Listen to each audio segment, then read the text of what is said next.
Yes, we have a 2-month-old that succumbed after a battle with pertussis, which is whooping cough.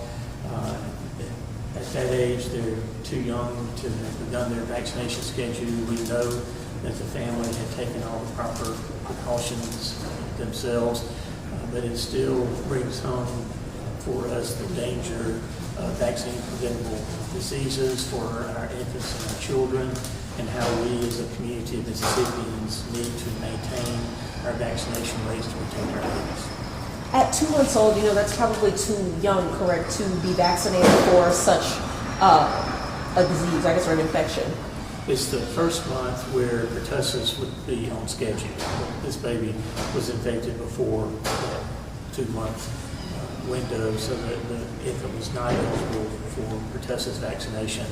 But it did, in my understanding, the mom had been vaccinated in pregnancy, which is extremely important to give a baby some immunity. But it's why we have our grandparents campaign to remind all of us as we get older, our immunization vulnerability increases, that our immunity wanes as we get older. And so if you have a newborn coming into your family, all the adults need to make sure that their tetanus, diphtheria, pertussis boosters are up to date for the sake of the infant.